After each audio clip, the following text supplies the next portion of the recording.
Hi, my name is Rozita Villanueva Lee, and I live here in the beautiful town of Las Vegas, Nevada, and very much involved in our Filipino community. My parents, Leoncia Asuncion Villanueva and Eugenio Estrada Villanueva, came from San Manuel, Pangasinan back in the late 20s, and my mother came in the early 30s with her three daughters. And I was born in Lahaina, Maui. My father was the inspiration for me. You know, he was, it's amazing, because he wasn't very tall. Maybe he might have been 5 foot, you know. You know how the Filipinos are they're kind of tiny. Well, but he was a leader. And the thing about Dad is that he could speak English. And so he had that advantage over other men, because he came with hundreds of people. They were recruited by the Hawaii Sugar Plantation Association. And because Dad could express himself, and Dad could tell the bosses, the Lunas as they were called, some issues about what was happening, you know, with the workforce. They said, okay, thank you for helping us with that. So why don't we make you a camp boss? Which was quite an elevation, because we were actually poor, and I didn't know that we were poor. Children don't know that. And so we were the first and the only ones that had a light, fluorescent light in the house, and we had a telephone. This was back in the 30s, and we had a bathroom in the house, which was amazing because we had outhouses. This was a plantation house, and we had outhouses. And I'll never forget how scared I used to be, you know, to go to the outhouse. But when Dad got that promotion, then they built a bathroom, a tub. It was amazing, you know, for us, for me anyway. And so that was nice. And Dad continued with his leadership. He was gifted. Heavenly Father gifted him with the ability to heal people. And because of that, we used to have a lot of people come to the house, and they came for healing, broken bones, scrapes, muscles, and all of that. And he also did counseling. He counseled our Filipinos, the couples, and what have you. And so I grew up listening to all this, hearing him, and going with him on his job from time to time. He would take me with him. I was the seventh daughter, and being the youngest, I guess the buridik, as they call us, quite spoiled, you know, with all that attention that my father gave me and everybody else. So when I saw, you know, I saw my father leading, and then during World War II, when, you know, the Japanese bombers flew overhead and went on to bomb Pearl Harbor, and we were at war. I remember that, and I still remember it, because I was just almost 7 years old. And I remember that my father would say, let us come around the radio and let us listen to President Franklin Delano Roosevelt. And those were, I guess, what they called, I learned later, that they were called the fireside chats. And every night we would listen to the president as the president declared war. That night we heard it on the radio, the day of infamy. You know, I didn't understand what was going on. Us kids didn't. And I would just hang on to my mother because there was always this whispering and this tension. And Dad, along with some other people, formed a group of men who were not drafted, who did not go to war, but were left at home. And they would have drills, marching drills. And, he was only, like I said, maybe 5 feet tall. And the other men were kind of tall, and they had their guns. And all the families would go and watch the drilling. And he showed his leadership there. He was conscripted.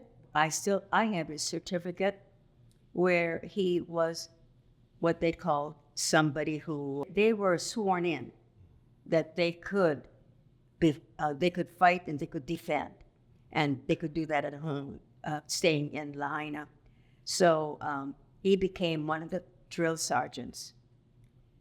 And then later on, after the war, he decided, again, taking his leadership, he decided that Lahaina, Keawe Camp, was not enough to support the family the way he wanted to.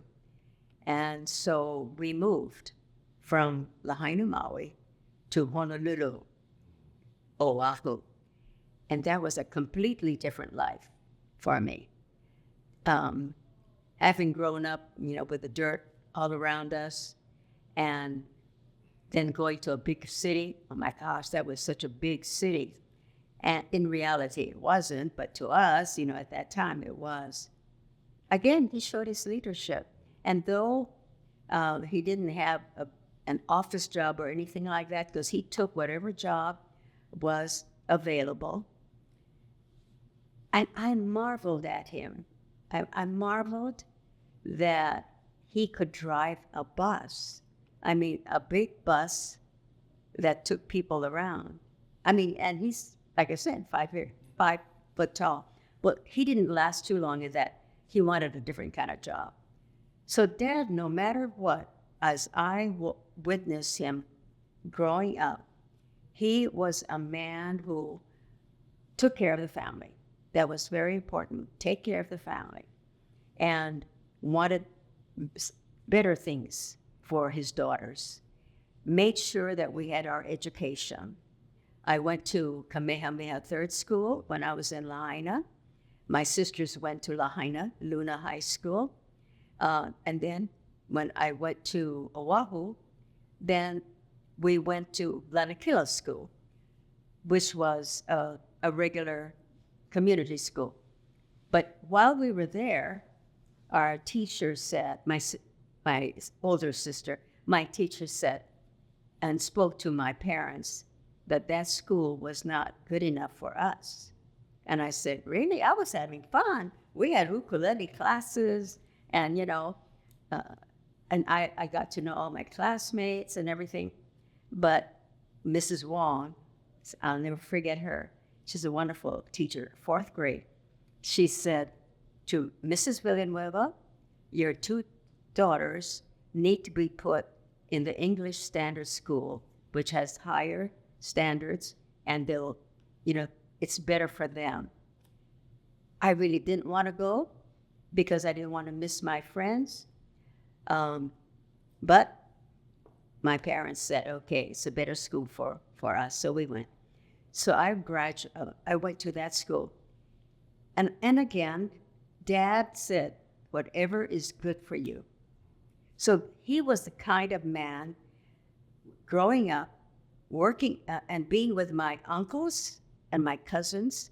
He was still the leader, even among our relatives. They all looked to him for leadership.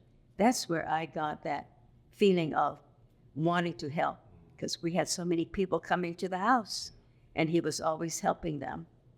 And so he was my hero, so to speak. And my mother was wonderful, the most patient woman that I can remember, because she was very patient with all of us. Mrs. Muller was strict. She was a German teacher. She's very strict. And she taught, what I learned from her was, do the best that you can. So much more is expected of you. Do the best that you can. I'll never forget. She gave me a B+ I had A's. And I said, why did you give me a B? I dared to ask her, why did you give me a B plus? Because, Rozita, you could do better. I expect you to be here, but you were just playing around, And I said, and I was so upset. Can you imagine being in the fifth grade, being upset about a grade? But so I said, okay, I applied myself, and I got my A, because that was so important for me. And then going on to that was elementary, intermediate school, and intermediate school, they asked me to edit the newsletter, so I did, and I had to I learned to work with other students, and some students were so lazy, oh gosh, they wouldn't write their stories, but I had to be nice. You learn leadership there. You have to be nice, cajole them into doing their work. And I was always elected to an office, no matter what, every class from the time that I was in first grade on. And then when I went from that school, then of course went to Roosevelt High School. Roosevelt High School was an English standard school. You couldn't get into the school unless you passed this huge test. So my sister and I took the test, we passed, and we got in. And I loved being with it was a very diverse, school, but it was mostly whites. It was mostly whites and a few of us minority students. But it was fun to be in there, and I was elected to be the first female Asian student body president. And that got me going, more so that if I could do that in high school, then why not go on in college? And I ran for office there as well. I was always running for office. And so people asked me later in my life, why didn't you run for office, in real life?